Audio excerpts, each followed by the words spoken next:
Instituto de Investigaciones Jurídicas de la Universidad Nacional Autónoma de México, con el apoyo de Televisión Azteca. Ya en la mañana tuvimos una sesión en que se trataron varios temas, entre ellos el de autonomía del Ministerio Público, la supresión de etapas procesales, y ahora vamos a tocar otros temas en estas mesas de la tarde, mesa 3 y mesa número 4. Vamos a tocar temas como las facultades de órgano investigador de la Policía Judicial y seguridad pública contra las garantías de legalidad, seguridad jurídica y debido proceso.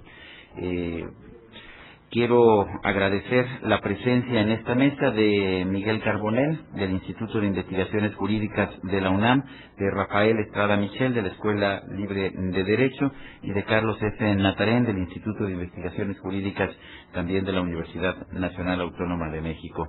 Miguel Carbonell es licenciado en Derecho por la Facultad de Derecho de la Universidad Nacional, es doctor en Derecho por la Universidad Complutense de Madrid, en España.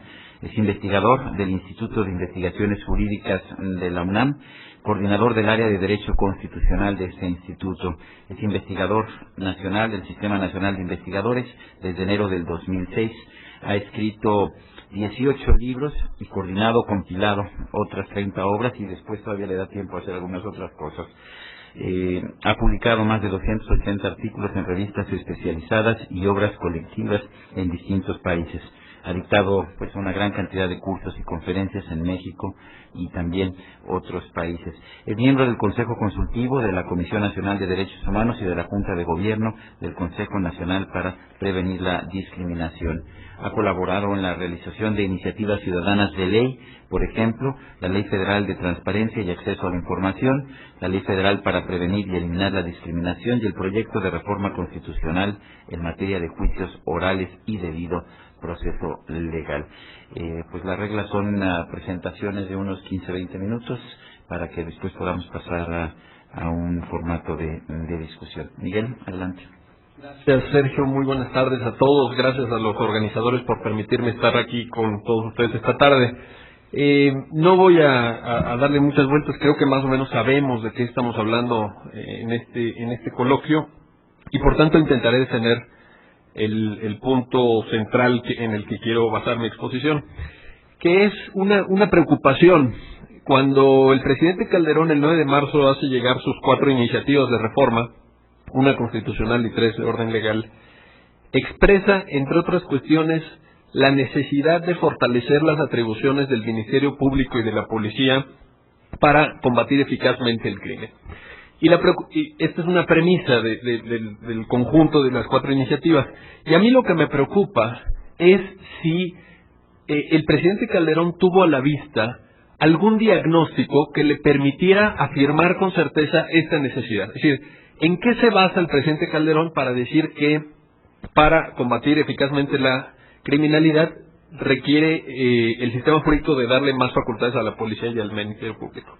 Yo creo que ese diagnóstico no se ha hecho, y esto me parece un defecto de las iniciativas del presidente, pero también es un defecto de todos aquellos otros estudios e iniciativas que se están ventilando en el Congreso sobre este tema. Por tanto, me parece que una primera base para discutir con un mínimo de rigor estos temas es saber dónde estamos parados, es decir, cómo funciona hoy nuestro procedimiento penal. Les pongo a consideración 5 tesis de carácter general que luego intentaré justificar con datos estadísticos. Creo que el proceso penal mexicano está en una grave crisis, creo que hace agua por todos lados, a la luz de las 5 siguientes consideraciones generales. Primero, no sirve para atrapar a los delincuentes más peligrosos. Segundo, permite la existencia de un altísimo nivel de impunidad y de corrupción. Tercero, no asegura los derechos fundamentales ni de víctimas ni de acusados. Cuarto, no establece incentivos para una investigación profesional del delito. Y quinto, es sumamente costoso en términos económicos si se toman en cuenta sus pobres resultados. Y ahora justifico esto con algunas estadísticas. 85% de las víctimas no acuden a denunciar los delitos de que son víctimas, presidente. 99% de los delincuentes no terminan siendo condenados. 92% de las audiencias en los procesos penales se desarrollan sin la presencia del juez. 80% de los mexicanos cree que se puede sobornar a los jueces. 60% de las órdenes de aprehensión en México no se cumplen. 40% de los presos no ha recibido una sentencia condenatoria. Sin embargo, están privados de su libertad. El 80% de los detenidos nunca habló con el juez que lo condenó. Los estudios demuestran, estoy citando cifras de Guillermo Cepeda, esta, no las anteriores, sino esta, que la posibilidad de que el presunto autor de un delito llegue ante la autoridad judicial, ojo, solo de que llegue, no de que sea condenado, es del 3.3% del total de delitos denunciados. Se denuncian 1 de cada 15. Lo que equivale a decir que la impunidad se da en el 96.7% de los casos. Esto creo que es una primera base para empezar a discutir con rigor este asunto.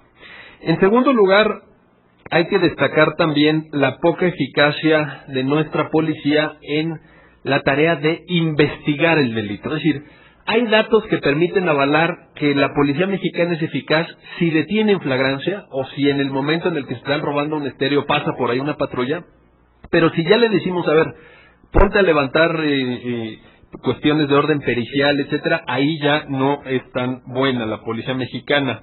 Hay una encuesta del CIDE que demuestra que el 48% de las personas que estaban presas en el DF y en el Estado de México habían sido detenidas a escasos minutos, menos de 60, de la comisión del delito. 48% de los encuestados declaró haber sido detenidos dentro de la hora siguiente, es decir, en flagrancia. Otro 22% fue detenido entre la segunda hora, minutos 61 en adelante, y las 24 horas siguientes. Es decir, el 70% de los detenidos lo fueron con menos de 24 horas de distancia respecto de la comisión del delito. Tampoco es eficaz nuestra policía por cuanto hace a la ejecución de las órdenes de aprehensión. Tengo datos del año 2000, no he conseguido los más actualizados, pero en ese año se lograron ejecutar solamente el 33% de este tipo de órdenes. Un porcentaje que un año antes era apenas del 25%, es decir, 1 de cada 4. En el año 2000 estaban pendientes de ser ejecutadas en todo el país y en ambos fueros, en el fuero federal y en el fuero común, 253.539 órdenes de aprehensión. Y uno dice, si quieren ustedes de forma cínica, qué bueno que no las han ejecutado, porque supongan que mañana se ejecutan todas de golpe. ¿Dónde metemos a los detenidos? Si estaríamos de un día para otro duplicando la población penitenciaria en un sistema que ya tiene hoy a nivel nacional en conjunto un 130% de sobrepoblación. Otro dato inquietante es que el 40% de las detenciones se realizan en México sin la orden de aprehensión que debe emitir un juez según la Constitución. En el 92% de las detenciones no les fue mostrada a la persona detenida la orden del juez que justificara esta detención. El 71% de los detenidos en el DF no tuvo asistencia de abogado mientras estuvo privado de su libertad ante el MP. Del 30% que sí tuvo asistencia de abogado, la gran mayoría, es decir, un 70%, pero ya de este 30%, no pudo hablar con él a solas, con lo cual es como si no tuvieras abogado, porque precisamente la asistencia de abogados para que hables con él a solas. El 60% de los detenidos no fueron informados de que tenían derecho a no declarar. Durante su declaración preparatoria, ya ante la autoridad judicial, 1 de cada 4 detenidos no estuvo asistido de abogado. En fin, hay varios datos aquí, creo yo, interesantes. Déjenme añadir algunos más. ¿A quiénes atrapa el sistema penal mexicano? Es un dato interesante porque lo que sale en las noticias, lo que vemos en los periódicos, en los medios de comunicación, son como las grandes aprehensiones, esto de la reina del Pacífico o el gran narcotraficante, pero ese no es el común de las personas que son sujetos del sistema penal mexicano. La mayoría de los sentenciados han cometido delitos contra la propiedad, particularmente robos de poca cuantía o delitos contra la salud, sobre todo en la modalidad de tráfico de drogas en pequeños montos. ¿Qué montos? Menos de $100 en promedio como valor de venta de las sustancias con las que fueron detenidos, y la mitad de ellos, es decir, la mitad de los procesados por delitos contra la salud en la modalidad de narcotráfico, traían sustancias con un valor inferior a $16. ¿Qué significa esto? Que la policía está agarrando lo que se llama, creo, coloquialmente como burritos o burreros o burros o algo así, que son los que llevan ahí a las colonias para vender, o está agarrando a consumidores, pero es incapaz de detener la gran magnitud del narcotráfico en México. Otra cuestión interesante es que se detiene fundamentalmente a primodelincuentes. Solamente el 29% de detenidos había sido sentenciado con anterioridad por algún delito. Por tanto, estamos enfocando el sistema penal a personas que apenas se están iniciando en el asunto de la delincuencia. Y esto es interesante porque los metemos en un ámbito carcelario, en un ámbito de los reclusorios mexicanos que quizá no esté cumpliendo con la tarea de rehabilitar, de readaptar socialmente, así dice la Constitución, sino más bien todo lo contrario. Hay también algunas cifras que nos permiten entender con claridad, o mejor dicho, distinguir entre la comisión real de delitos y la percepción del delito que tenemos. Y esto es interesante porque creo que la parte que los medios de comunicación dedican a la nota roja no ha ido de la mano con el aumento de la delincuencia. Es decir, mi hipótesis es que hoy la nota roja en los medios de comunicación ocupa mayor espacio que ocupaba hace un tiempo, cuando el volumen total de incidencia delictiva no lo justificaría. Y les doy algunos datos. Si analizamos las estadísticas disponibles del INEGI, veremos que en el fuero común de 1997 a la fecha, la cantidad de delitos denunciados ha ido disminuyendo, no de forma drástica, pero sí de forma muy perceptible. Sin embargo, en el fuero federal ha ido aumentando. Los datos son los siguientes. En 1997 se denunciaban en el fuero común 15.8 delitos por cada 1,000 habitantes. Al año siguiente esta cifra baja a 14.4, 13.6 en el 2000 y 13.5 en el 2005. Sin embargo, en el fuero federal se denunciaban 0.8 delitos federales por cada 1,000 habitantes en 97, y 8 años después, en el 2005, esta cifra había aumentado al 0.9%. ¿Cuál es la magnitud de delitos denunciados en México? Es verdaderamente impresionante, o al menos para mí lo es. En 1997 se denunciaban diariamente en este país 4.084 delitos del fuero común, cifra que había bajado hasta 3.864 en el 2005, 3.957 en el 2006. Pero sigue siendo un volumen desde luego apreciable. En 1997 se denunciaban diariamente 202 delitos en el fuero federal, en el 2005 241, para llegar hasta 300 delitos diarios del fuero federal en el 2006. Ahora, hay una paradoja en los datos disponibles, creo yo interesante. Baja el número de delitos denunciados y sube el número de personas sentenciadas. Es decir, hay menos denuncias, pero hay más sentencias. ¿Qué significa esto? Y ahorita les voy a dar los datos que lo justifican. Significa quizá que los jueces se están volviendo más indolentes en la exigencia de garantías dentro del proceso. Es decir, que los jueces están tomando más a la ligera la condena para una persona que está sujeta a un proceso penal. En 1996 los jueces penales del fuero común sentenciaron a 111.682 personas, mientras que 10 años después, en el 2005, habían sentenciado a 126.615, cuando ya vimos que el número de delitos denunciados había bajado sustancialmente en estos años. Una tendencia semejante se presenta en el fuero federal. Fíjense, en 1996 los jueces federales condenan en México a 27.263 personas, mientras que en el 2006 a 29.300 personas. O la otra hipótesis, independientemente de la correlación que guardan el número de denuncias con el número de sentencias, la otra hipótesis que se prende esta cifra, creo yo interesante, es que quizá la prevención delictiva a nivel de fuero común se ha mejorado en México, es decir, hay menos denuncias porque se cometen menos delitos, la policía preventiva es más eficaz, o bien, alternativamente o conjuntamente, en el fuero federal se demuestra mayor incidencia delictiva, toda vez que los criminales están, dedicándose a delitos más graves, que son aquellos delitos de competencia del fuero federal precisamente. Hay una cuestión que a mí me preocupa y que yo creo que justifica la realización de este seminario y las discusiones que hemos tenido en los últimos meses sobre el tema, que es el número tan grande de personas que de una u otra manera están relacionadas con el proceso penal mexicano. Porque uno pensaría que es una cuestión ahí del ladronzuelo de la esquina o del pervertido que le tocan las pompas a las chavas en el metro, etc. No, es una cuestión que verdaderamente afecta a muchísima gente. ¿Cuánta? Ahí les va la cifra. En el periodo que va de 1996 al 2005, es decir, en 10 años, se consignaron ante los 1,224 jueces penales que hay en México a un total de 1,931,513 personas, lo que da un promedio diario de 528 consignaciones en ambos fueros. Esas personas fueron acusadas de cometer 2,312,691 delitos. Es decir, 2 de cada 100 mexicanos en estos 10 años han estado en contacto como personas acusadas ante el sistema penal. Y hay un dato que es muy preocupante porque creo que afecta nuestra tranquilidad y nuestra calidad de vida. El número de acusaciones por homicidio. En estos 10 años se presentaron 86,500 acusaciones por el delito de homicidio, es decir, un promedio de 24 diarias.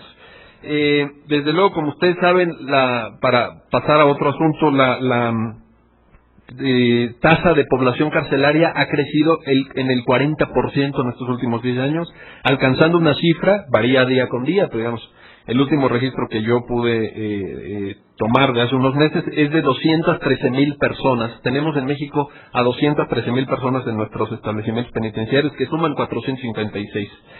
De estas personas, y aquí esto es una cuestión interesante, el 25% se concentra en 2 entidades federativas nada más: Estado de México y Distrito Federal. Y esto también es relevante porque nos pone de manifiesto, creo yo, una oscilación territorial de la criminalidad. Es decir, hay focos rojos territorialmente, geográficamente determinados de la criminalidad. Por ejemplo, con datos del año 2005, pueden ver ustedes una oscilación en el número de delincuentes consignados ante juzgados penales de primera instancia, que va de 1,154 personas en Tlaxcala, 1,379 en Campeche o 2,257 en Aguascalientes. Son los tres, también por tamaño población, evidentemente, las tres entidades inferiores en el escalafón, hasta las 3 superiores, que son Baja California, 16,617 personas consignadas, Estado de México, 17,413, y Distrito Federal con 22,000 personas.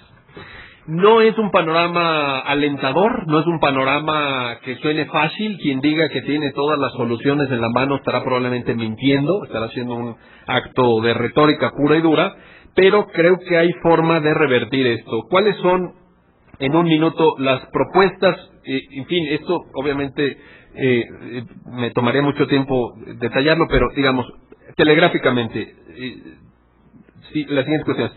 Instituir un procedimiento común en el cual el juicio represente la etapa central del proceso penal. En México hoy, lo que los penalistas litigan, donde se construye la inocencia o la culpabilidad de una persona, es la averiguación previa. Uno litiga ¿ante quién? Ante el MP. Cuando llegan ante el juez ya está todo cocinado. Realmente, por eso hay tanta corrupción en el MP y mucha menor ante los juzgados penales, porque donde te juegas tu libertad, donde te juegas realmente una sentencia absolutoria o condenatoria, es ante el Ministerio Público. Hay que darle a la averiguación previa el lugar y la importancia que debe tener, disminuyendo los requisitos para que una persona pueda ser citada a juicio y remitiendo la parte central del proceso a aquella etapa que se desarrolla precisamente ante un juez. Segundo, la estricta división entre funciones requirentes y persecutorias propias del MP de las funciones decisorias propias de la función judicial. Insisto, si a ti ya te cocinan, como dice un amigo del ITAM, si tú ya estás frito desde la averiguación previa, ¿qué sentido tiene el juicio? El juicio se vislumbra como un mero trámite.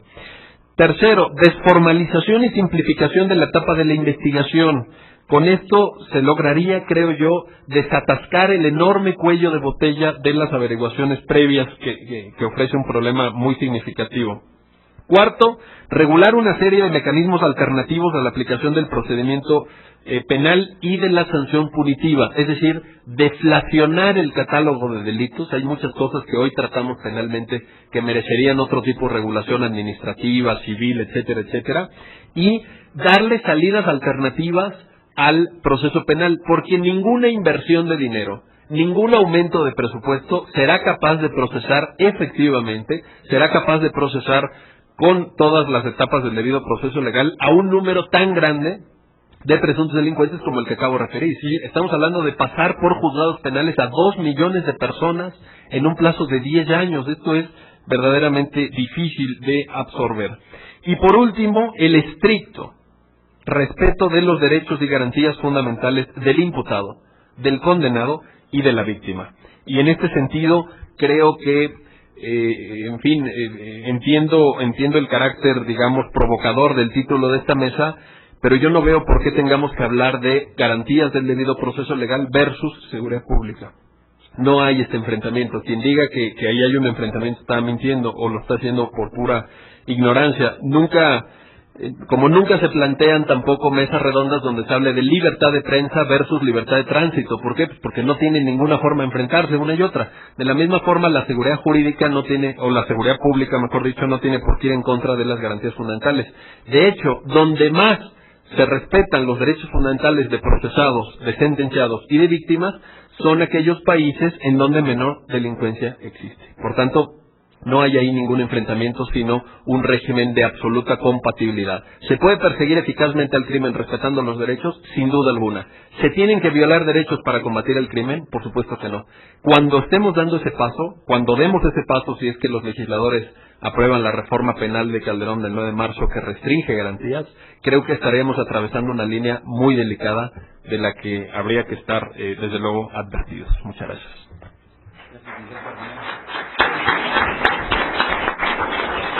Gracias a Miguel Carbonell. Quiero pedirle ahora a Rafael Estrada Michel que tome la palabra. Él es abogado por la Escuela Libre de Derecho, diplomado en Antropología Jurídica por la Escuela Nacional de Antropología e Historia, maestro en Derecho Constitucional, doctor en Historia del Derecho Constitucional por la Universidad de Salamanca, profesor de Derecho Público y de Historia Jurídica en la Universidad Iberoamericana y en la Escuela Libre de Derecho.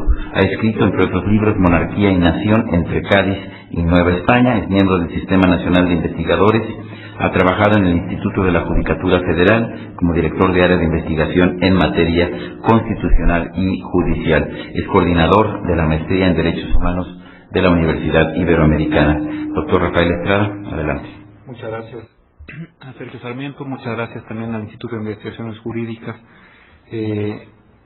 por la invitación, que mucho me honra de estar aquí tocando un tema de la mayor trascendencia, que no puede dejar indolente a ningún experto en derecho o a nadie que pretenda asumirse como experto en derecho, pero aún más creo yo que a ningún ciudadano interesado por la prevalecencia de la justicia o algo parecido a la justicia en nuestro país tan contradictorio, tan lleno de complejidades, tan variopinto. Yo quisiera empezar con aquello con lo que terminó Miguel Carbonell, que es el título provocativo, como decía él, bien dicho, de esta mesa. La seguridad pública contra las garantías de legalidad, seguridad jurídica y debido proceso. Y no podría estar más de acuerdo con algo que con aquello que mencionó Miguel Carbonell. Yo pienso que efectivamente no puede haber una contraposición, suponiendo que el derecho a la seguridad pública fuera un derecho fundamental. Creo que lo es. Tenemos derecho a un entorno seguro, a darle a nuestros hijos un entorno seguro para desarrollarse. Creo también que este entorno seguro se construye respetando las garantías, digamos, los derechos fundamentales llamados de primera generación, las libertades, la seguridad jurídica y desde luego el debido proceso legal. Creo sinceramente que si convertimos a las policías y a los órganos investigadores del delito en delincuentes, los autorizamos a delinquir violando derechos humanos, digamos, los más obvios, ¿no? Las libertades, la seguridad y la integridad física, pues estamos generando un entorno sumamente violento que va en contra de aquel derecho humano ya de una generación posterior, que sería el derecho fundamental a la seguridad pública. Pretender que hay una contraposición y pretender que es posible una ponderación entre derechos fundamentales como aquellos a los que me he referido, sería tanto como decir, bueno, vamos a sacrificar la garantía de legalidad o vamos a sacrificar el derecho a la seguridad jurídica o el debido proceso legal en aras de tener una vivienda más digna, ¿no? O en aras de conseguir que los mexicanos tengan un trabajo digno y bien remunerado, o en aras a que gocen de un medio ambiente sano. Yo creo que en ninguno de estos casos, y tampoco en el caso de la seguridad pública, el derecho fundamental a la seguridad pública, a un entorno seguro, un entorno público seguro, hay por qué pisotear los derechos más elementales, más obvios, y yo diría más fundamentales, o por lo menos aquellos en los que hacen surgir al Estado liberal, constitucional, democrático, de derecho. Así es que hecho este apuntamiento acerca de la dificultad de la ponderación, pues sí preocupa el otro título de la mesa, o el otro gran tema de la mesa, que es el de amplificar las facultades del órgano investigador de los delitos, concretamente de las policías que se llamaban judiciales o ministeriales, o como ustedes quieran llamarles, pero que, bueno, pues siguen siendo la misma realidad, una realidad desgraciadamente de suma incompetencia y de nula conciencia en torno a la necesaria garantía universal, inalienable, perpetua, de derechos fundamentales en las fases previas al proceso, ¿no? Y también tiene toda la razón Miguel Carbonell cuando dice esta importancia que le hemos concedido, que ha servido además para enriquecer a muchísimos abogados del foro. Es decir, aquí la culpa es compartida, ¿no? La defensa no ha sido la adecuada porque un medio de chantaje y por lo tanto de enriquecimiento para los abogados defensores, sin duda alguna ha sido el depositar esas facultades tan extraordinarias en la fase de la averiguación previa en manos del Ministerio Público. Y ni qué decir de una policía judicial que muchas veces no es controlada ni por el propio órgano ministerial, y que si además dejamos que tenga facultades expresas en la Constitución para perseguir y para investigar los delitos, rompiendo con ello el monopolio actual en favor del Ministerio Público, que existe en favor del Ministerio Público, pues vamos a tener corporaciones policíacas que si de por sí son ya están absolutamente desaforadas y fuera de control, pues esto, créanme que va a ser una especie de película de esas distópicas de sociedades futuras en las que simple y llanamente no se puede vivir, aunque sean sociedades muy seguras, ¿no? Es decir, una sociedad donde no se cometen delitos, pues no es necesariamente una sociedad justa, y además puede ser que no se cometan delitos de allá para acá, pero es muy probable que quienes están cometiendo la mayor cantidad de delitos, que además se ven agravados por la presencia de violaciones sistemáticas a los derechos humanos, sean las autoridades desbocadas, y un juez que muy probablemente quedaría como el finito del cuento, nomás mirando, ¿no? Bien, dichas estos cuestionamientos, estos apuntamientos, sí me gustaría confesar una cosa. Yo ya en todo este proceso de la llamada reforma a la justicia penal, o empezó llamándose la oralidad en los juicios, o los juicios orales, y ya de los juicios orales pues ya casi nadie habla, ¿no? Parecía más bien un pretexto perfecto para integrar más facultades de investigación y mayor poder a las policías y al Ministerio Público. Yo ya en todo este proceso ya me perdí. Ya no sé ni de qué reforma estamos hablando. Y creo que ya nadie sabe qué es lo que va a acabar por salir de la cocina del Congreso. Esto, de por sí grave, en términos de opacidad y de transparencia, ¿no? Es aún más grave tratándose de un tema fundamental y que tiene que ver con los derechos más caros de los ciudadanos, ¿no? Yo creo que ya es hora de que pongamos en limpio, bueno, de tanta cantidad de proyectos que han venido de todos lados desde la administración pasada, pasamos por varios que hace poco tiempo se presentaron todavía 3 más por una fracción parlamentaria, y además el de la administración actual de Calderón. Lo que se va a sacar en claro es esto y esto. Por ejemplo, ¿va a haber o no reforma constitucional? ¿No? Todo parece apuntar a que sí, ¿no? Pero yo me preguntaría, ¿en qué términos? ¿No? La reforma constitucional se va a meter a darle una retocada absoluta al sistema de por sí ya sobrereglamentado constitucionalmente, con una serie de cosas que no haría falta que estuvieran en la Constitución, pero que bueno, están ahí como un medio de supragarantizar en derechos muy fundamentales, ¿no? O de plano vamos a pasar por alto eso, nos vamos a concentrar en la legislación secundaria, y si acaso meteremos 3 o 4 principios que tengan más que ver con la ampliación de facultades a las organizaciones de investigación del delito, con su estatuto jurídico, o incluso metiéndole ya, por no dejar, alguna referencia a la oralidad y al principio acusatorio, y en una de esas se cuela por ahí, sin que nadie se dé cuenta, el principio de oportunidad para acabar con la sana tradición de legalidad que ha permeado nuestro derecho penal desde siempre, ¿no? No sé, tampoco nadie me ha explicado en qué va a consistir esta reforma constitucional, si es que la va a haber. Pero supongamos que es lo más probable, porque además aquí resulta, por nuestra concepción excesivamente normativista de la Constitución, que es demasiado sencillo reformar la Constitución, vamos a suponer que el escenario más probable es que sí haya una reforma, no sé qué tan profunda o qué tan de adorno o de ornato, pero que sí hay reforma constitucional. ¿Se van a incluir ahí los principios del debido proceso penal de una vez y para siempre? ¿Vamos a considerarlos materia de política constitucional, ¿no? Principios como el evidente de audiencia e igualdad entre las partes, ¿no? El principio de oralidad, ¿qué vamos a entender por principio de oralidad? ¿Hay algo que prohíba que los juicios sean orales en la actual Constitución de la República? ¿O se necesita una reforma ex profeso para que los juicios en materia penal sean orales? ¿Esto va a tener una relación profunda o no con el principio acusatorio? ¿Vamos a hacer del Ministerio Público una parte en igualdad respecto de la contraparte, evidentemente, respecto del acusado, del procesado? ¿O vamos a seguir manteniendo ese eclecticismo barroco tan característico de estas tierras novohispanas, en donde, bueno, pues hay un poquito de principio inquisitivo? A mí me gusta mucho la historia del derecho.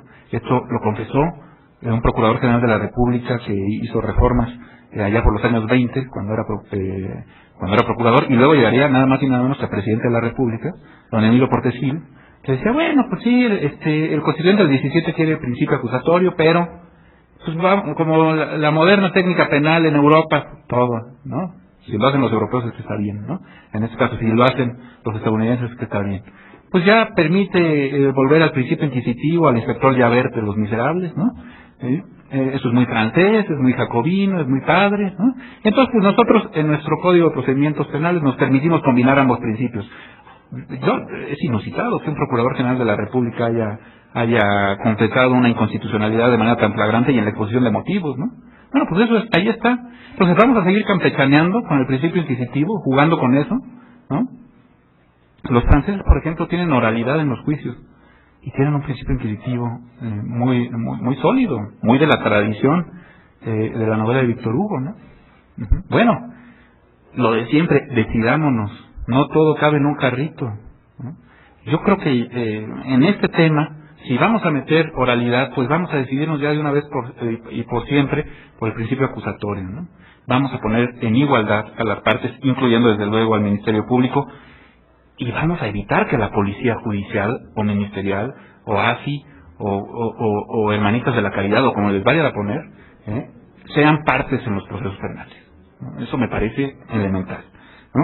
Principio de contradicción, de libre valoración de la prueba, de inmediación y concentración. Realmente cuando hablamos de oralidad nos estamos refiriendo más bien a que el juez presida las audiencias, a que esté ahí in situ viendo cómo se desarrolla el proceso. ¿Eso es lo que queremos?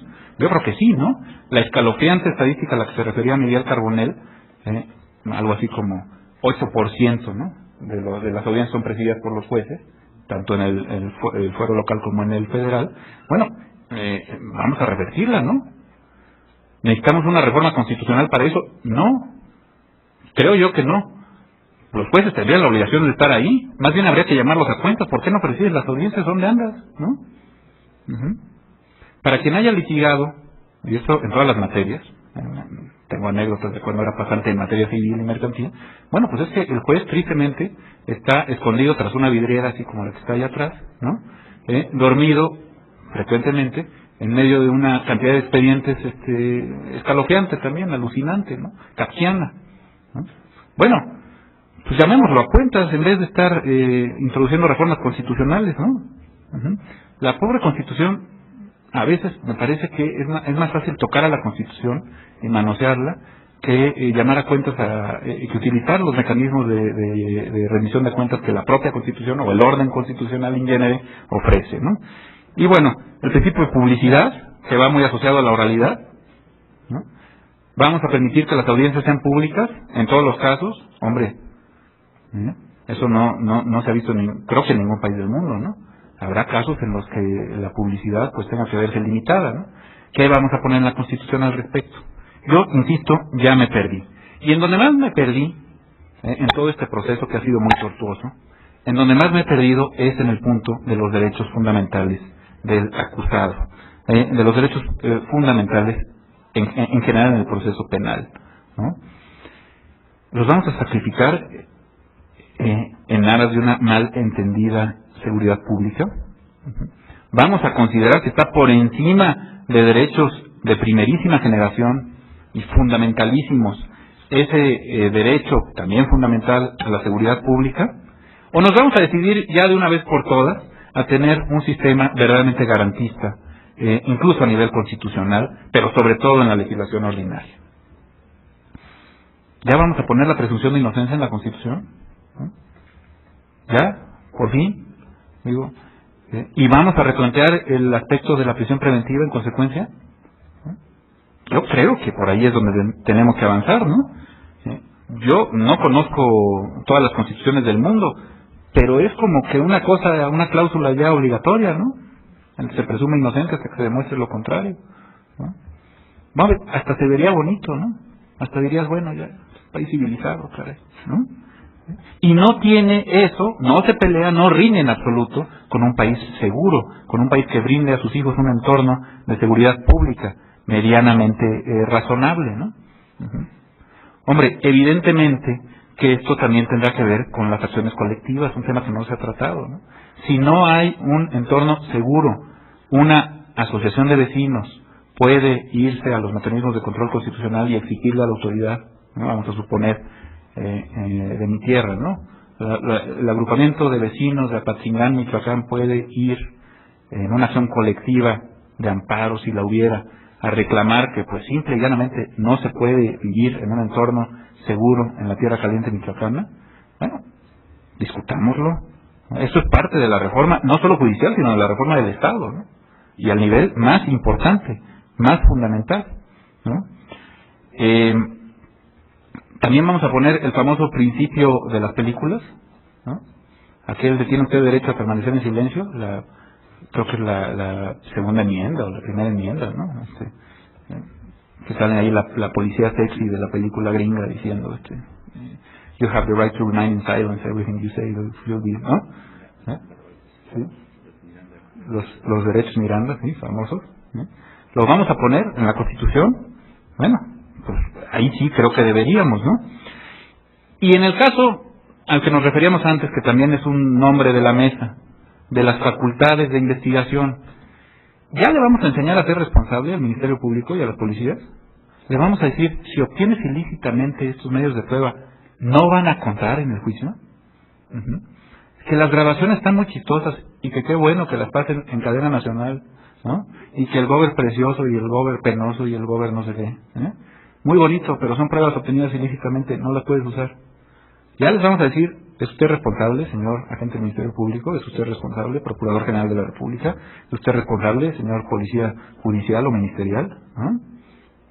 ¿O vamos a seguir en esto de que, pues sí, filtré la llamada, bla, bla, bla, y ya nadie sabe, y por ahí la sacaron en cadena nacional, y no sé qué, y todo el mundo quiere el linchamiento de los involucrados en las llamadas?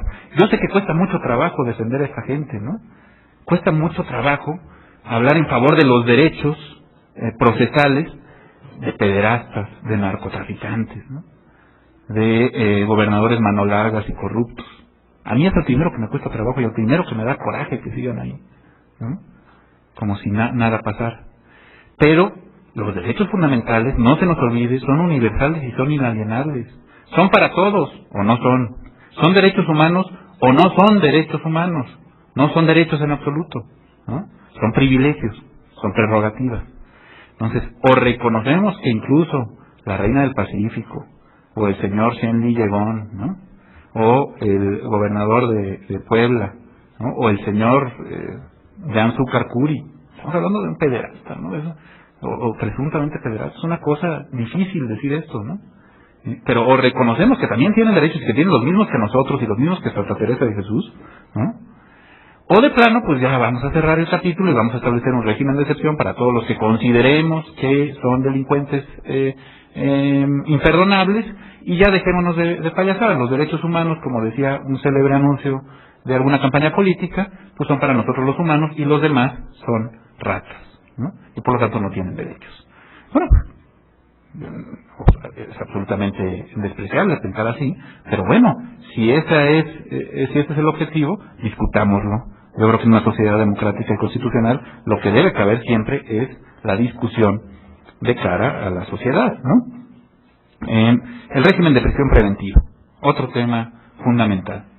Vamos a discutir ya si de veras la gente es inocente hasta que se muestre lo contrario, ¿no?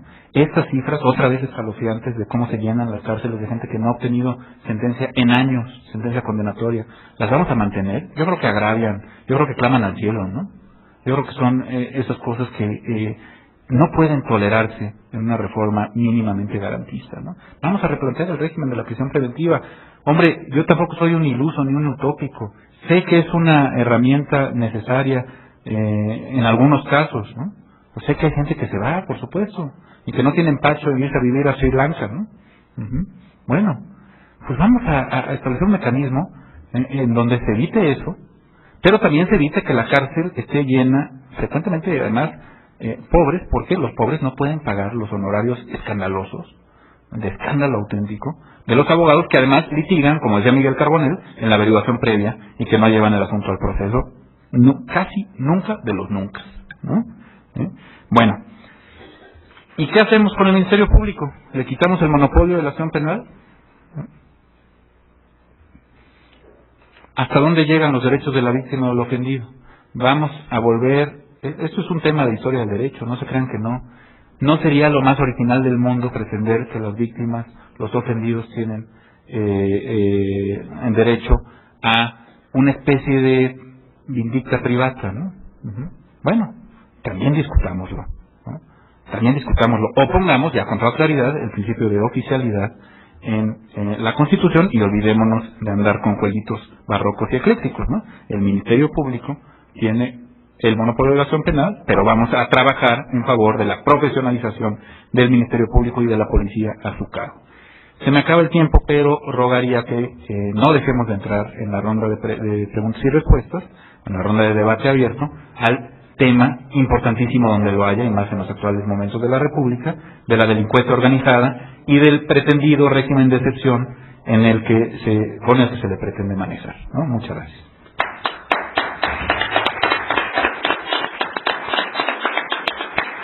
Gracias a Rafael Estrada. Quiero pedirle el uso de la palabra a Carlos Natarén. Él es abogado, egresado de la Facultad de Derecho de la Universidad Autónoma de Chiapas.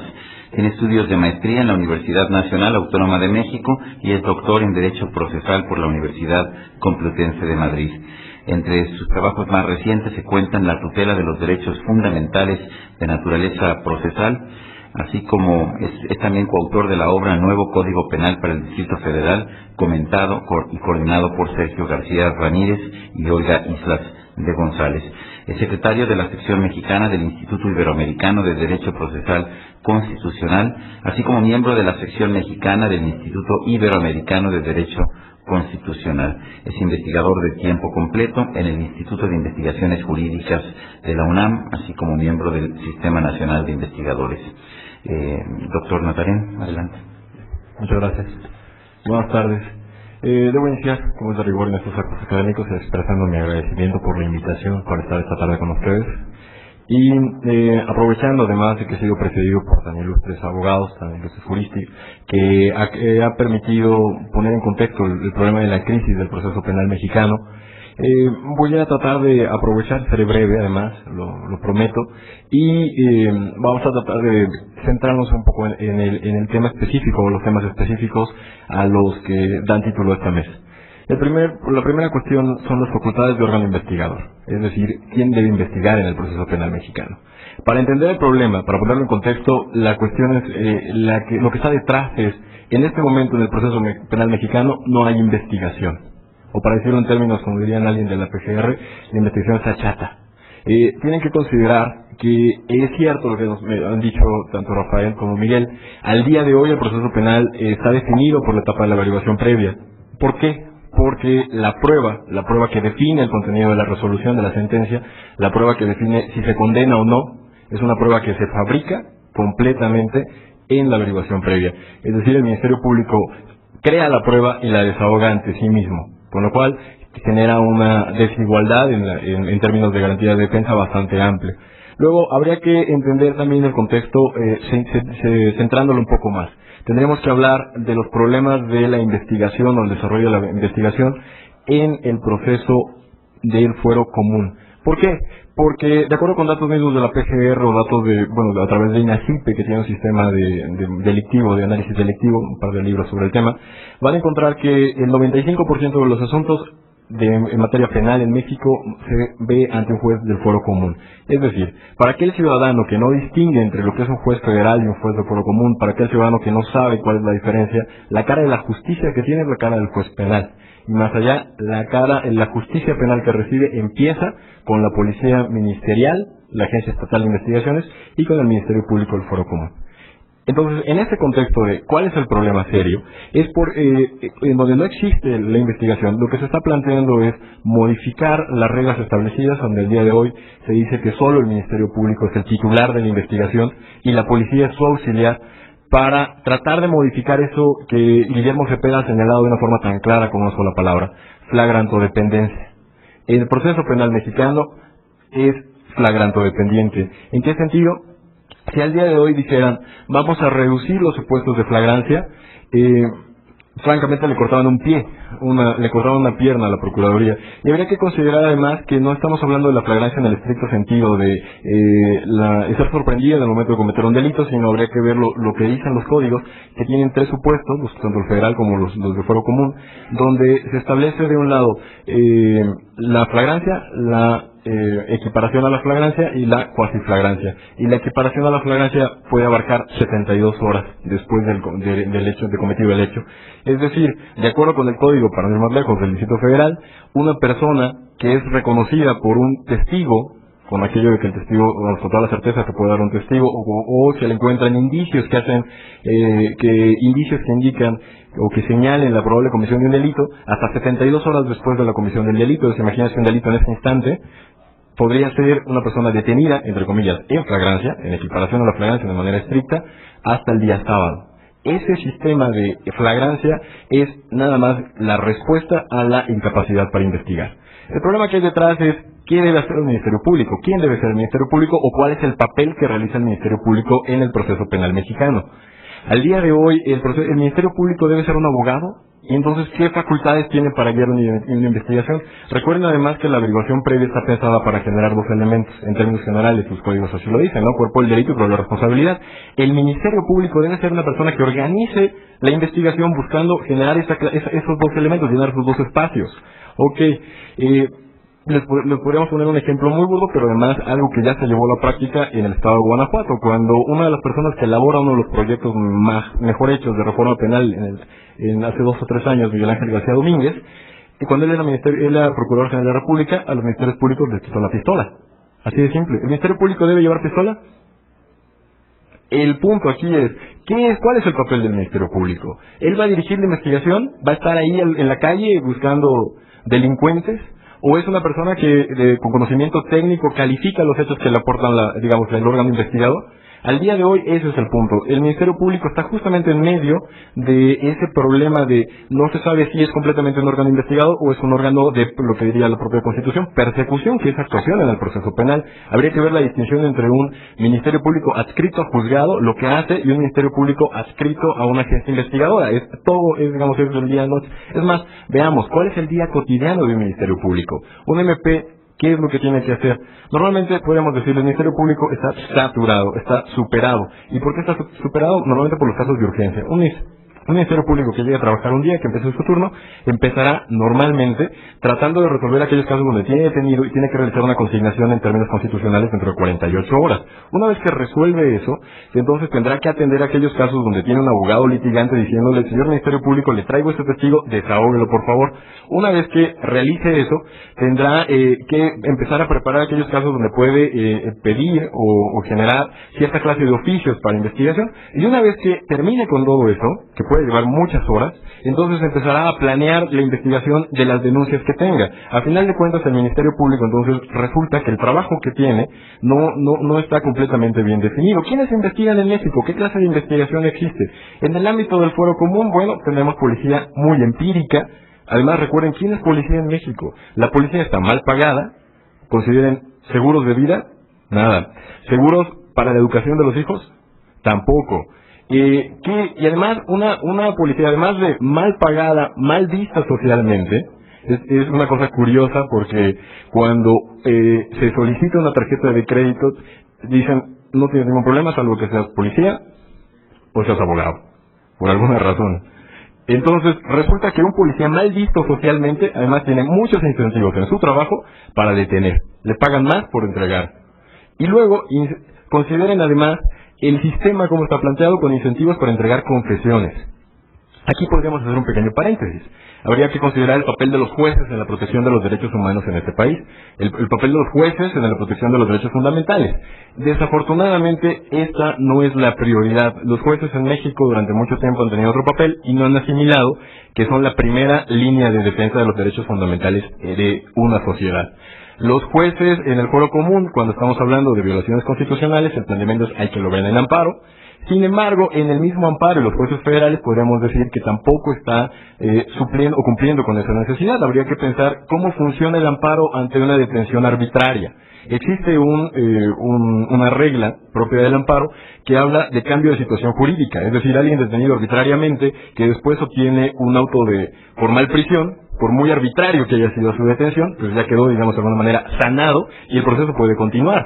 Ese tipo de problemas genera que no exista, digamos, la verdadera defensa que debería ejercer todo juez de esa protección de derechos fundamentales. Ahora, vamos al problema. Al día de hoy, la iniciativa del presidente que estamos comentando, incluso las iniciativas en el nivel a donde nos encontramos el día de hoy, en octubre, están planteando que sea la policía que realice investigación. Digamos, no se ha dado el paso de decir el Ministerio Público no va a investigar y será la policía que lo haga. De alguna manera se está planteando de una manera compartida, y así era la iniciativa. Pero habría que preguntarse, oye, muy bien que investigue la policía siempre y cuando sea Scotland Yard, ¿no? Mientras cuando sea una policía preparada, siempre y cuando sea una policía con capacidad y que conozca de investigación. Habría que preguntarnos qué tanto se utilizan los servicios periciales en este país.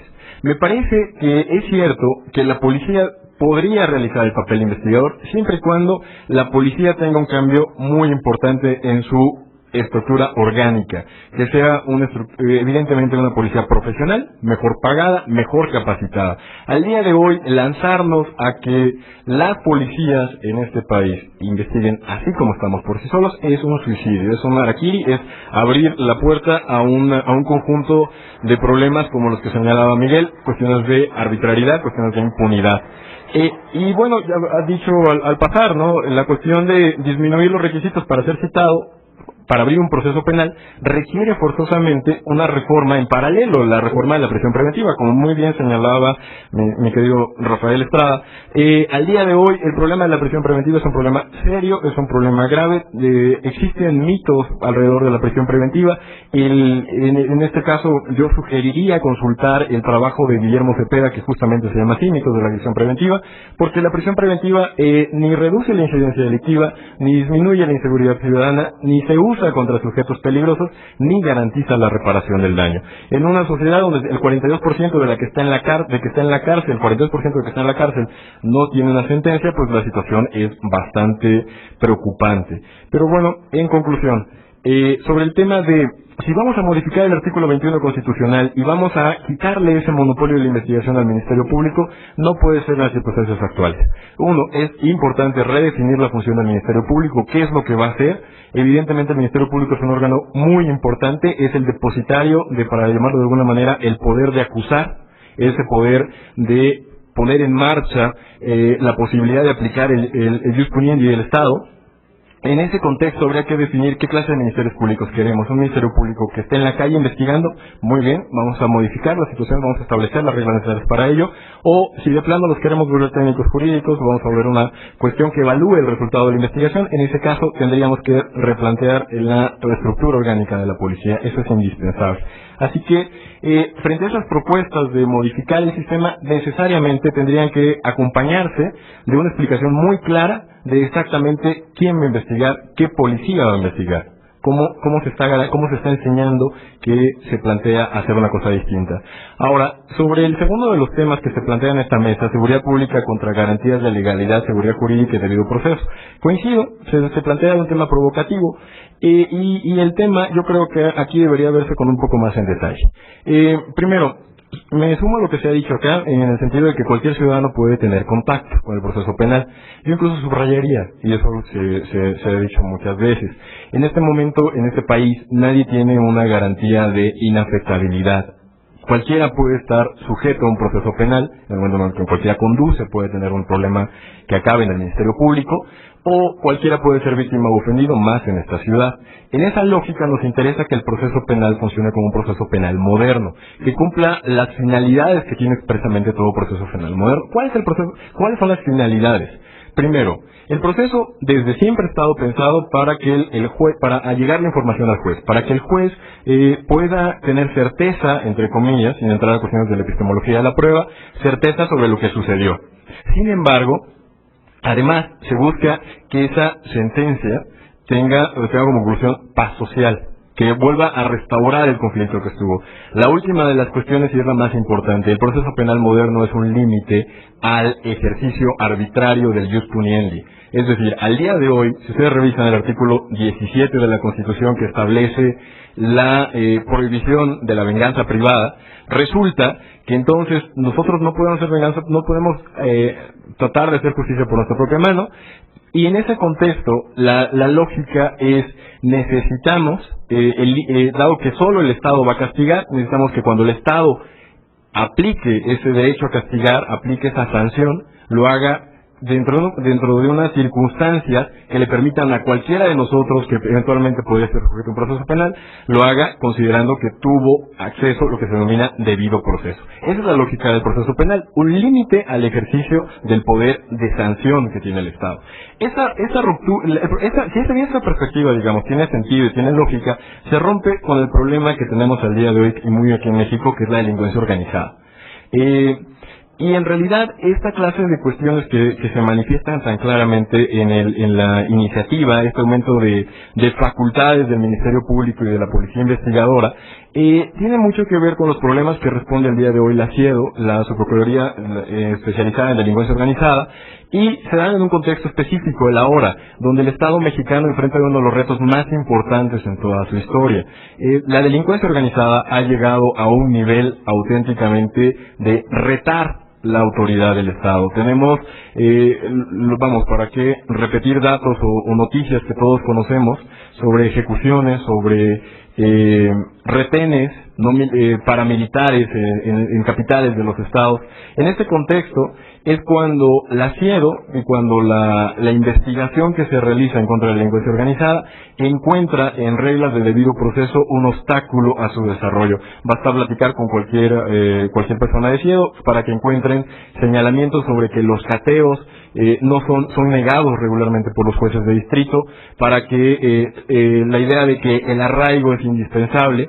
Y lo que nos dice el problema de cateo que no obtiene o que no le dan regularmente a la Procuraduría General de la República, lo que implica ahí es una desconfianza, no voy a entrar en si es justificado o no, pero una auténtica desconfianza entre dos órganos que teóricamente podrían colaborar, entre la Procuraduría General de la República y el Poder Judicial de la Federación. Para los ministerios públicos, los jueces son corruptos, para la Poder Judicial, los ministerios públicos son corruptos, y por lo tanto, si me están pidiendo un cateo, quién sabe qué quieren hacer, y el otro lado, si no me están otorgando este cateo, en realidad están estorbando mi trabajo. Consideren además la lógica del arraigo. El arraigo es, antes de ejercer la acción penal, antes de consignarte, antes de acusarte de cometer un delito, te voy a detener. Hasta 90 días en materia de delincuencia organizada. Ahí es donde encontramos, como diría García Ramírez, es que se está deteniendo para investigar, no investigando para detener. El punto aquí es lógico o tiene sentido lo que se ha llamado, o lo que se ha denominado un derecho penal del enemigo. Aquí me gustaría retomar lo que decía el doctor Estrada Mitchell. El planteamiento en este país es, en este momento, dado de que la investigación en materia de delincuencia organizada no ha prosperado, dado que desde hace muchos años optamos, en vez de fortalecer al órgano encargado de luchar contra la delincuencia organizada, en establecer una ley de excepción, que fue la Ley Federal de Delincuencia Organizada, pasa lo que necesariamente tendría que pasar. Se están buscando ampliar los contenidos de esta ley originalmente. Me parece que es preocupante la sensación o la intención. Habría que considerar si la CIEDO es su procuraduría más importante en este momento en la PGR. Quizás no lo es, y habría que considerar por qué no lo es. Es en ese contexto de problema del Estado retado, cuando entonces encontramos sentido al título de esta mesa, ¿no? Seguridad pública contra garantías de legalidad, seguridad jurídica y debido proceso. La cuestión aquí es, efectivamente, y es el debate que se ha venido dando sobre el derecho penal del enemigo. ¿Quién califica quién es el enemigo? En este estado es el narcotraficante, en Europa viene a ser el terrorista. El punto es cuándo o con qué reglas o con qué controles se van a aplicar esas reglas específicas que establecen un derecho o un proceso penal que responde al planteamiento clásico del límite al ius puniendi del Estado, y en qué otro vamos a establecerte un derecho que viene a brincarse mucho de las reglas pensadas para garantizar un derecho de defensa. Y en esa lógica, o como dirían también, he escuchado gente en ese contexto, de rechazar el garantismo, de decir, en un proceso penal contra un cartel, el acusado no es la parte más débil, por lo tanto no debe ser protegida por el derecho. En este punto, en este contexto, a mí me parece con mucho sentido que nos sentamos a preguntarnos hasta qué punto se puede facilitar que el Estado acepte otro tipo de reglas. Yo, dado que el tiempo se me ha agotado, yo entraría en dos cuestiones. Uno, antes de generar cateos sin control judicial, con un control a posteriori, trataría de modificar la manera en que está trabajando la relación entre Procuraduría y jueces de distrito. Ahí hay un problema, hay un nudo, básicamente pensado en la desconfianza, pero también a punto de trámites. El problema del arraigo, efectivamente, a mí me parece que el arraigo es un tema donde ya la propia Corte declaró que era inconstitucional. Lo que empezamos a repetir historias del pasado, donde una ley que es inconstitucional la incorporamos a la Constitución y asunto arreglado. Me parece que para ese camino vamos. Es bastante preocupante el tema. Yo espero que en este diálogo que siga a partir de esta primera ronda de intervenciones podamos entrar un poquito más en el tema. Les agradezco mucho su atención.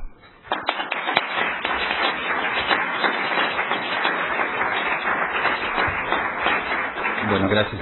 Es un poco optimista pensar que vamos a tener muchas más rondas de intervenciones, porque como estamos un poquito tarde, junté las preguntas en grupos dirigidos a cada uno de los ponentes, de manera que voy a leerle a cada uno de ellos todas las preguntas para que haga las observaciones que considere pertinentes. Para el licenciado Carbonell, para el doctor Carbonell, ¿cree usted que la implantación del sistema acusatorio coadyuvaría significativamente a combatir los grandes problemas de seguridad pública? ¿Cuenta el Estado con recursos suficientes para implementar este sistema para que sea eficaz? Este es de Claudia González. Nos preguntan también para el doctor Carbonell, ¿no cree que en los casos de delincuencia organizada sí existe cierto enfrentamiento entre garantismo y persecución del crimen? Por ejemplo, arraigo, juez o testigo anónimo, o la misma ampliación de la averiguación previa con detenido que ya está prevista. Germán García pregunta, ¿puede coexistir un régimen de excepción en delincuencia organizada con un sistema acusatorio y adversarial? Y Enrique Gil pregunta, en cuanto al candado que pone el artículo 21 a la jurisdicción de la Corte Penal Internacional, ¿qué opinión nos puede dar? Bueno, rápidamente, muchas gracias por las preguntas. El sistema acusatorio o el proceso penal acusatorio resolvería los grandes problemas de seguridad pública que hay en México, por sí solo no. Sí, evidentemente no, porque el problema de seguridad pública en México abarca distintas etapas que requieren de reformas puntuales que tienen distinta magnitud. Por ejemplo, una es la reforma policíaca. ¿Sí? ¿Qué hacemos para prevenir que los delitos se cometan? Otra es la reforma propiamente del órgano investigador. ¿Sí? ¿Cómo logramos que sea más profesional la policía ministerial y que integre mejor las averiguaciones previas del MP? Otra reforma es la del proceso penal propiamente, y ahí tendríamos que ver si los jueces otorgan o no otorgan órdenes de cateo, si otorgan o no otorgan órdenes de aprehensión, etcétera. Y otra reforma diferente es la de nuestros reclusorios. ¿Qué hacemos con las cárceles? ¿Qué está pasando ahí? Parece que son como cajas negras en donde hay un vacío de derecho, y ahí puede pasar cualquier cosa. Segunda reflexión, ¿tenemos los recursos económicos para enfrentarlo? Aquí el asunto es en la lógica del discurso sobre economía y derecho. Yo lo preguntaría de otra forma. ¿Qué estamos obteniendo por los recursos que hoy gastamos en seguridad pública? ¿Estamos obteniendo buenos resultados? Pongo a la mesa un dato que es conocido de todos ustedes. El régimen de prisión preventiva nos cuesta hoy, es decir, 213,000 personas privadas de su libertad. De ellas, 42%, que son 90,000 en números cerrados, están en régimen de prisión preventiva. ¿Cuánto nos cuesta cada preso en México? 130 pesos. ¿Cuánto da 90,000 por 130? Aproximadamente 27 millones de pesos diarios. 800 millones de pesos al mes. Más de 9,000 millones de pesos al año gastados en nuestras cárceles. No digo que no tengamos que gastar en cárceles, claro que tenemos que invertir en nuestros recursos. El problema es que cuando uno invierte en algo, esperaría una cierta retribución. Dice, bueno, yo voy a poner todo ese dinero ¿a cambio de qué? Y hoy parece que estamos poniendo ahí el dinero a cambio de nada, o de resultados que nos son adversos. En ese sentido, creo que sería una muy buena inversión. Respecto de los regímenes de excepción, yo la verdad soy muy cauto en ese sentido. Yo creo que una reforma en la línea garantista no debería permitir regímenes de excepción.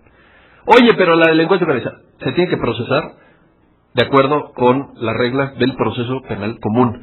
No es posible, sí es posible. No hace falta hacer gran teoría. Vean cómo está funcionando el proceso penal en otras latitudes. Hay un proceso ahora penal abierto en España en contra de una trama de corrupción urbanística enorme que involucraba a quién sé cuántos presidentes municipales, síndicos, etcétera, que tenían base en Marbella, en la costa sur de España. ¿Y quién lo está procesando? El juez del Fuero Común de primera instancia, un señor Miguel Ángel Torres, que está ahí haciendo su trabajo con los elementos con los que ha venido trabajando su juzgado en los últimos 20 años. Y estamos hablando de una cantidad de corrupción enorme que involucró el decomiso de millones de miles de millones de euros. Y ahí está la jurisdicción común funcionando. En Estados Unidos, ¿quién empezó a procesar a los involucrados en el 11 de septiembre, a los que alcanzaron a detener? Pues igual, los jueces de primera instancia, ya sean federales de la Corte del Distrito de Columbia, etcétera, o los jueces de las entidades federativas en donde correspondiera por competencia. Yo no opto por regímenes extraordinarios. Sobre la Corte Penal Internacional, creo que la reforma del artículo 21 fue pésima, ya lo ha denunciado García Ramírez con más argumentos de los que yo podría ofrecer. Y creo que tendremos que repensarlo. Uno no puede entrar a una corte internacional, ahora sí que como decía Rafa, a la mexicana, ¿no? Un pasito para adelante y dos pasitos para atrás. O le entras o no le entras. ¿No? ¿Cómo le entramos? No, sí le entramos, pero autorización del presidente de la República y autorización del Senado, y además caso por caso. O sea, en este sí me conviene, en el otro no me conviene. ¿De dónde, no? O sea, trasladen esta lógica de la Corte Penal Internacional a la justicia interna. Imagínense que van a procesar a una persona y tienen que pedir autorización de un órgano político. A ver, que diga el gobernador si quiere o no quiere, y caso por caso, y que diga la legislatura estatal cómo es posible. Entonces yo desde luego que considero que es una pésima reforma esta que incorporó el párrafo quinto del artículo 21. Y termino diciendo que todos sabemos aquí que hoy día la reforma del proceso penal es una cuestión política. Y que a mí me entusiasma, se lo digo sinceramente, ver que ya están aquí en este auditorio el senador González Alcocer, el senador Tomás Torres y el diputado Camacho que andaba por aquí. Yo de todas las iniciativas que he podido leer, que ya están en la mesa hoy del Congreso, a mí la que más me gusta es la del diputado Camacho. Lo digo sinceramente. Creo que es la iniciativa más garantista, más equilibrada, más mesurada, y creo que es la base sobre la que había que discutir. Y la que menos me gusta lo he escrito ya y no voy a negar lo que ya escribí, es la del presidente Calderón. Esa me parece la más retrógrada, la más antigarantista y la más peligrosa. Entonces, ahí tienen dos modelos. ¿Cómo van a decidir? Ahí está en la mesa de los señores senadores. Muchas gracias. Gracias, doctor Carbonell. Para el doctor Rafael Estrada Michel, ¿usted considera que nuestras instituciones están preparadas para la oralidad de los juicios? ¿Qué opina al respecto? Dice... Roberto Alexi habló del principio de indeterminación judicial, a través del cual los juzgadores deben interpretar los principios constitucionales.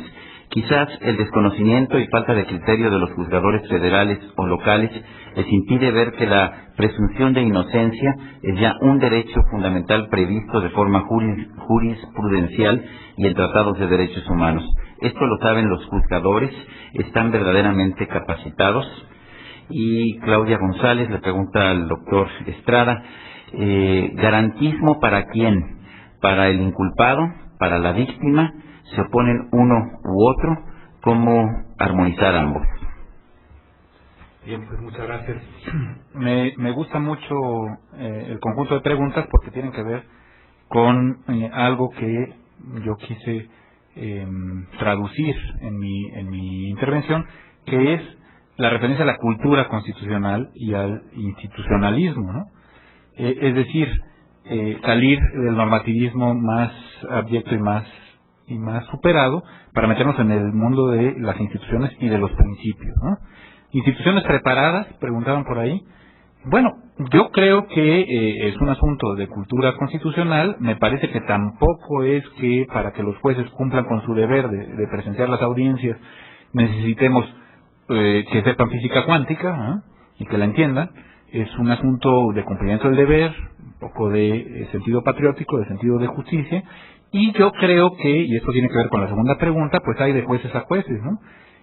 Hay que distinguir entre todos los órdenes que tenemos en la República, el orden federal, pero también los órdenes locales, y me parece que hay jueces que cumplen con mucha cabalidad, perdón, eso es un absurdo, con cabalidad su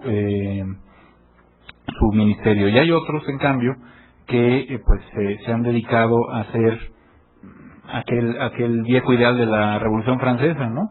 Bocas flacas de la ley, autómatas del legislador, aplican la norma sin ningún criterio, sin meterse en el principialismo, sin buscar lo que por ahí decían de Alexi, ¿no? Buscar los principios, los valores presentes en el orden constitucional entendido como un todo, y que simplemente cobran como cobraría cualquier burócrata en una oficialidad de partes por poner un sello y una firma a un documento que reciben, cuando además es muy factible que en ciertos órdenes, sobre todo en los más elementales, esto se asocia a un fenómeno de corrupción bastante patente. Así es que es un problema, ya decía yo, de cultura constitucional y de preparación de instituciones, como sucede también con las policías y con el Ministerio Público. Lo decía muy bien Carlos Natarén.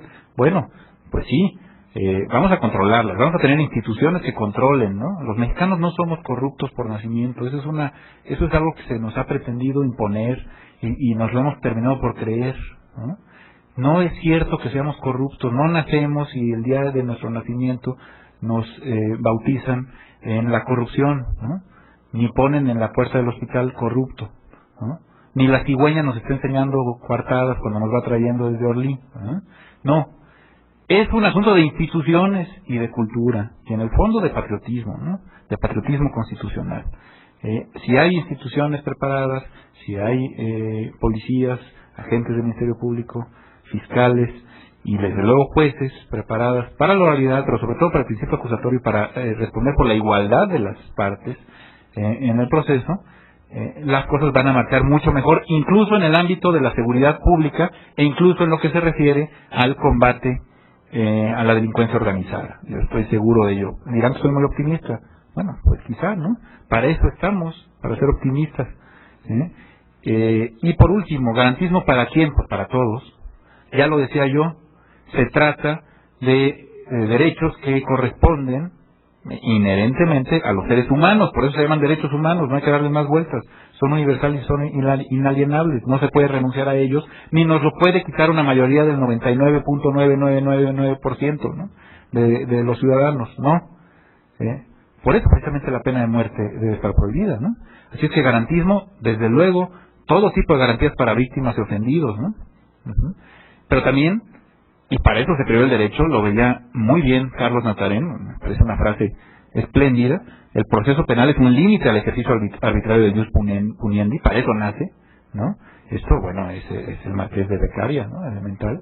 Bueno, pues también garantías para los delincuentes y los de peor calaña, ¿no? El caníbal de la Guerrero tiene que ser garantizado en sus derechos, a menos que sostengamos que no es un ser humano, y ese es el problema del derecho penal del enemigo, ¿no? A menos que lo deshumanicemos, y entonces estamos ya en el terreno de las leyes de Nuremberg, ¿no? Y entonces, bueno, sí, ya no son seres humanos, hay que tratarlos como ratas, como decía el clásico que ya cité, ¿no? Los deshumanizamos, les quitamos sus derechos, ¿no? Porque no son personas, porque van a tener derechos de persona humana, ¿no? Y nos concentramos en un derecho penal del enemigo, y como suele ocurrir con este tema tan difícil de la delincuencia organizada, nos concentramos en un derecho penal del autor y no del acto, ¿no? Es decir, una misma acción delictiva es distinta si la comete un servidor a que si la comete el Chapo Guzmán, ¿no? Y entonces estamos retrocediendo bastante en el terreno de las garantías, ¿no? Insisto, es terrible tener que hablar a favor del Chapo Guzmán, pero es más terrible afirmar que el Chapo Guzmán o que la Reina del Pacífico no son seres humanos, ¿no? Gracias. Doctor Estrada. Y tengo aquí las preguntas para el doctor Natarén. ¿Considera pertinente que en México se aplique prisión preventiva a delincuentes de delitos graves? ¿La delincuencia organizada justifica un régimen de excepción con técnicas de investigación y plazos procesales diferenciados? La primera persona no me pone su nombre, la primera es Laura, y el maestro Manuel Escalante pregunta, para usted, ¿la policía judicial debería ser sustituida por agentes de investigación criminal que tengan estudios de licenciatura y posgrado en dicha materia? Bueno, muchas gracias por las preguntas. Hombre, la última pregunta es un planteamiento ideal. Evidentemente, el punto es a qué persona que tenga profesión y posgrado va a querer dedicarse a la policía de investigación. En este momento, así como está la circunstancia, con el reconocimiento social que tiene la policía, evidentemente no. Volvemos al punto, cuando hablamos de Scotland Yard, en Inglaterra el policía de sombrero alto, el bobby, normalmente es el mediador entre los problemas de vecinos. Los vecinos lo escuchan y lo respetan. Ese problema cultural que tenemos en este momento, hasta hace pocos años era normal que el policía que se supone que investigaba usar un carro robado, bueno, nadie exigía que un policía judicial tuviera un coche con placas. Eso es así como un gran avance del día de hoy. Ese planteamiento cultural es el que hay que cambiar, me parece. Yo creo que tenemos un problema serio ahí. Necesitamos una policía de verdad, una policía que investigue, y en ese sentido habría que considerar si se puede reformar las instituciones en México. Me sumo a lo que dice Rafa, claro que no somos corruptos, claro que no nacemos con esta tendencia. Quieren un ejemplo de una institución que haya cambiado profundamente en muy pocos años y que al día de hoy dé buenos resultados. Hay que voltear a ver la Defensoría Pública Federal. En muchos estados la Defensoría Pública, con Antonio Caballero, un buen compañero de ese instituto, echamos una verdadera sumergida en un Archivo General de un Tribunal Superior de Justicia de los Estados. Estamos viendo cómo funcionaba la apelación.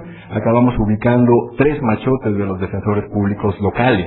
El típico decía, en vista de los autos, después de haber revisado el expediente, el suscrito defensor público del CEP fulano de tal no encuentra nada que hacer valer, pero le ruega a usted, que acuérdense que en Guanajuato son jueces, son magistrados a las sanitarias, le ruega a usted, señor magistrado, que revise el expediente y se encuentra algo haciendo suplencia de la queja, por favor, lo haga valer a favor de mi defendido.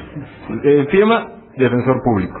Frente a esa realidad de un defensor público que es muy triste, pero que se repite en muchas entidades, con defensores públicos muy mal pagados y con una carga realmente absurda de 500 asuntos, de 500 expedientes al mes, La Defensoría Pública Federal ha venido cambiando en los últimos años, lo pueden ver. Lo primero que hacen es, para empezar en este país, pagarle muy bien. Conclusión, al día de hoy, luego los empiezan a capacitar, les exigen muchos requisitos de entrada. Al día de hoy, ser defensor público es una muy buena opción. Yo lo platico con mis alumnos en la facultad. Están bien pagados y al mismo tiempo tienes prestigio y estás haciendo algo sobre la sociedad. Resultado, convocatoria para 25 lugares para Defensoría Pública Federal, 1000 solicitantes. Díganme si no escogen lo mejor. Ahí sí se pueden hacer las cosas. En este punto también habría que considerar, en un proceso penal federal al día de hoy, cuánto reciben las partes, o sea, cuánto les pagan. ¿Cuánto le pagan a un juez federal? Más de 100,000 pesos. ¿Cuánto gana el defensor público federal? Pues ganará la mitad, un poco más, depende de bonos y todo eso. ¿Cuánto gana el Ministerio Público? Bueno, hay 3 niveles de MP. Si es el primero, el más bajo, gana 25 o menos. No es posible que la persona que lleve el ejercicio de la acción penal en los casos más relevantes y más preocupantes, para empezar, el narcotráfico en este país, sea el que está recibiendo la cuarta parte del juez. Ahora, lo de las reglas de prisión preventiva, para cambiar de tercio, pues sí, el problema de la prisión preventiva en México es que es la regla y no la excepción. La idea de la prisión preventiva es como es una cautelar, se justifica en ciertas circunstancias. El punto es que en México lo volvimos una regla en el sentido de si ustedes quieren desconfianza del juez o mucha confianza en los legisladores, y se establece una lista que ha venido creciendo, ¿no? Tenemos un artículo para hablar del Código Penal Federal, el 194, donde tienes una lista muy larga de delitos. Si ustedes revisaron la iniciativa de Fox, en el artículo 252 traía no solo la lista actual, sino crecía. Si digamos que ahorita hay 3 hojas en la iniciativa que presentó de código, que hasta este entonces es el único código, digamos así, que se ha presentado nuevo, tenía no 3 hojas, sino 5. El problema de decir, siempre que el legislador diga delito grave, va a ir a la cárcel, pues genera una regla donde el juez no necesariamente tiene un espacio para el arbitrio, que es necesario. El problema aquí es, también, y fue señalado en la mañana, vamos a confiar en los jueces tienen la capacidad necesaria. Bueno, hay muchos jueces que sí, muchos jueces federales, muchos jueces del Foro Común que son excelentes. El problema es, y esto nos llevaría a otro ámbito, y recuerden que el problema más importante en México es el proceso penal del Foro Común. Habría que recordar que los jueces en algunas entidades no gozan de la suficiente independencia que se requiere. Y volvemos, si quieren, al asunto de los salarios. ¿Cuánto gana un juez del Foro Común en México? Bueno, depende. ¿En qué estado? Aquí en el DF, en el Estado de México, bueno, ganará más o menos 70,000 pesos, pero habrá entidades donde gane 15. Entonces, resulta que en ciertos estados ese juez no tiene la capacidad y la independencia o la fuerza para que se pueda considerar, para los abogados litigantes, todos estén muy contentos de que sea el juez el que decida. Entonces, entre los extremos de que el juez decida siempre o la ley decida siempre, el planteamiento es encontrar un punto donde la prisión preventiva pueda cambiar el esquema, donde nos podamos ahorrar todo el dinero que ha señalado con mucho tino Miguel, y al mismo tiempo que no se le destruya la vida a alguien que está... uno, podría ser una persona acusada falsamente, o dos, y todos tenemos anécdotas sobre el tema, o dos, podría ser un primo delincuente que a la hora de ingresar a prisión lo estamos especializando verdaderamente en la delincuencia. No sé, ya se me perdió la tercera pregunta, no sé si me la puede recordar. De hecho, ya le había respondido. Para usted, la Policía Judicial debe ser sustituida por agentes de investigación criminal. No, en la segunda, entonces... Sí. ¿La delincuencia organizada justifica un régimen de excepción? Yo creo que ahí el punto es una cuestión de responsabilidad. En un país como el nuestro, donde estamos, donde encontramos en las noticias que el Chapo Guzmán cerró un pueblo para celebrar su boda, donde estamos hablando de la cantidad de dinero que genera no solo el narcotráfico, sino los indocumentados o el tráfico de armas. Realmente llega un punto, y eso lo hemos platicado con compañeros que también están muy compañeros de ese instituto que colaboran en el proceso de reforma. Bueno, llega un punto donde dices cómo hacemos para que nuestro país sobreviva frente a las cuestiones de la delincuencia organizada. Es difícil decirlo, y en este caso pues sí me disculpo ante gente tan distinguida como Miguel o como Rafael que se tenga una posición garantista así tan absoluta.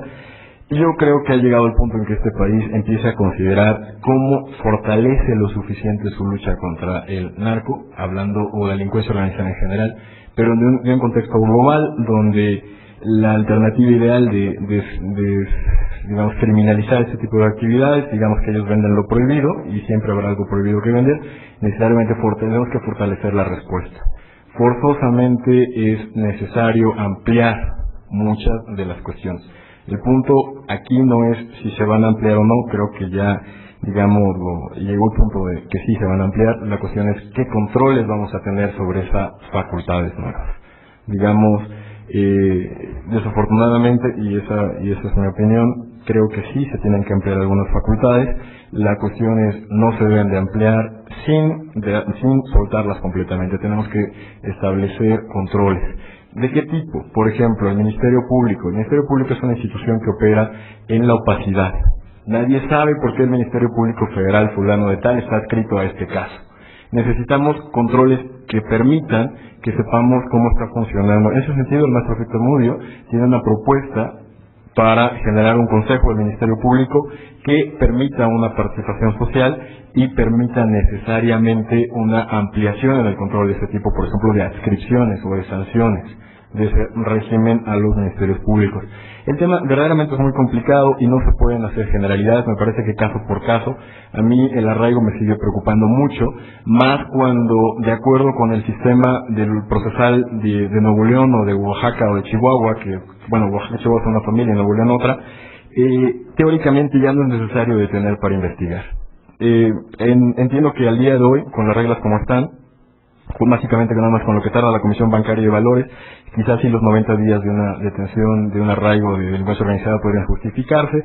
La cuestión es, dentro de la lógica de los nuevos procesos penales, donde tenemos una autovinculación y luego 2 a 6 meses para seguir investigando, quizás el arraigo no se pueda justificar. Me parece que eso tenía que ser replanteado, porque se supone que la reforma pretende un nuevo proceso penal, entonces no puedes decir vamos a abrir todas las facultades para la situación como está. Sí, en teoría estamos cambiando a la policía, sí, en teoría vamos a cambiar el Ministerio Público y sí, en teoría vamos a cambiar el proceso penal y lo vamos transformando como pasa ahora mismo en Oaxaca, en la zona de Juchitán, o en Chihuahua, en el distrito de la ciudad de Chihuahua. Agradecer a los tres, al doctor Carlos F. Natarén del Instituto de Investigaciones Jurídicas, el doctor Rafael Estrada Michel de la Escuela Libre de Derecho, el doctor Miguel Carbonell del Instituto de Investigaciones Jurídicas por estas reflexiones. Quisiera pedir a nuestros siguientes invitados para la siguiente mesa que subieran de una vez. No vamos a hacer pausa debido a que pues nos hemos comido ya el tiempo de pausa que teníamos, de manera que le pido a los senadores y diputados que pasen por favor a la mesa, y gracias nuevamente a nuestros participantes.